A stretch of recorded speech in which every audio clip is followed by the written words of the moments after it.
Hello everyone, welcome to my channel. ఈరోజు నేను super యమ్మీ snack చేయబోతున్నాను. Evening snack.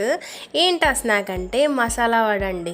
చాలా చాలా బాగుంటుంది. లోపల సాఫ్ట్గా, పైనేమో క్రంచీగా, చాలా చాలా టేస్టీగా ఉంటుంది. అండ్ చాలా ఈజీ అని కూడా చెప్పుకోవచ్చండి. కాకపోతే కొంచెం ముందుగా పప్పు నానబెట్టుకుంటే సరిపోతుంది. చాలా చాలా బాగుంటుంది. సో ఇది నేనైతే ఎలా చేశాను ఏంటి మీతో షేర్ చేసుకోబోతున్నాను. Have a look. ఫస్ట్ పచ్చిశనగపప్పు నానబెట్టుకోవాలండి. జస్ట్ ఒక 2 hours నానబెట్టుకుంటే సరిపోతుంది. చూడండి ఎలా ఉందో పచ్చిశనగపప్పు. ఈ మాత్రం నానితే సరిపోతుంది. దాన్ని మిక్సీ జార్లో వేసుకొని కచ్చాపచ్చాగా మిక్సీ పెట్టుకోవాలండి. అంటే మరీ మెత్తగా పేస్ట్లా కాకుండా. వాటర్ వేసుకోలేదండి నేను. వాటర్ వేసుకుంటే మళ్ళీ పేస్ట్ అయిపోతుంది.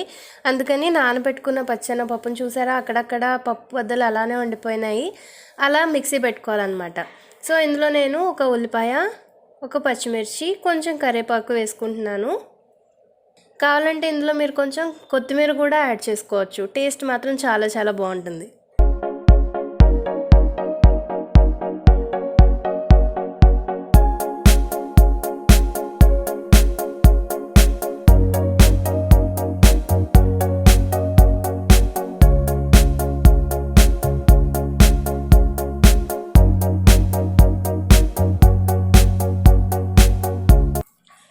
సో ఇప్పుడు నేను ఒక గిన్నె తీసుకున్నాను. అందులో మిక్సీ పెట్టుకున్న పచ్చెనపప్పు ఉంది కదండి, అది వేసుకుంటున్నాను.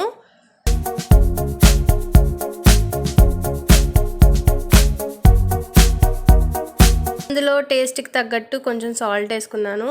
అండ్ ఇది నేను ఆల్రెడీ జీలకర్ర, వాము డ్రై రోస్ట్ చేసుకున్నానండి. దాన్ని పౌడర్ చేసి పెట్టుకున్నాను. అది కొంచెం వేసుకుంటున్నాను. అంటే పచ్చెనపప్పు కదండి, అరుగుదల ప్రాబ్లం ఏం రాకుండా ఉంటుందన్నమాట.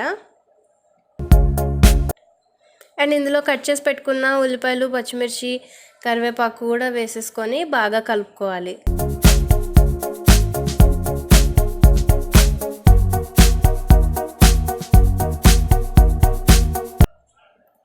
సో ఒక బాలీలో ఆయిల్ హీట్ చేసుకొని అందులో ఈ మిశ్రమాన్ని చిన్న చిన్న ముద్దలుగా చేసుకొని ఒత్తుకొని ఇలా వడల్లాగా చేసుకొని డీప్ ఫ్రై చేసుకోవాలన్నమాట. అంతే, మసాలా వడ రెడీ అయిపోతుంది. సో కొంచెం బ్రౌనిష్ కలర్లో వచ్చేంత వరకు వేపుకుంటే చాలా బాగుంటుందండి. ఫస్ట్ వేసిన తర్వాత వెంటనే సిమ్లో ఉంచి కొంతసేపు అయిన తర్వాత హైలో పెట్టుకొని వేయించుకోవాలన్నమాట.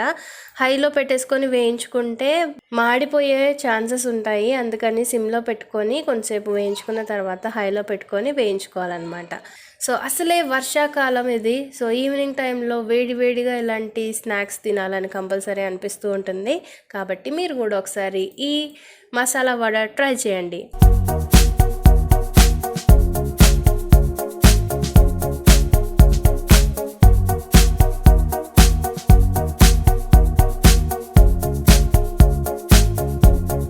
చూసారా, లోపల సాఫ్ట్గా, పైన క్రంచీగా ఎంత అందంగా ఉన్నాయో. టేస్ట్ కూడా అంతే బాగుంటాయండి. ఒకసారి మీరు కూడా ట్రై చేయండి. ఐ హోప్ ఈ వీడియో మీకు నచ్చింది అనుకుంటున్నాను. నచ్చినట్లయితే లైక్ చేయండి, కామెంట్ చేయండి, షేర్ చేయండి. ఇంకా ఇలాంటి వీడియోస్ చూడాలనుకుంటే సబ్స్క్రైబ్ చేసుకోండి. Thank you. Bye bye.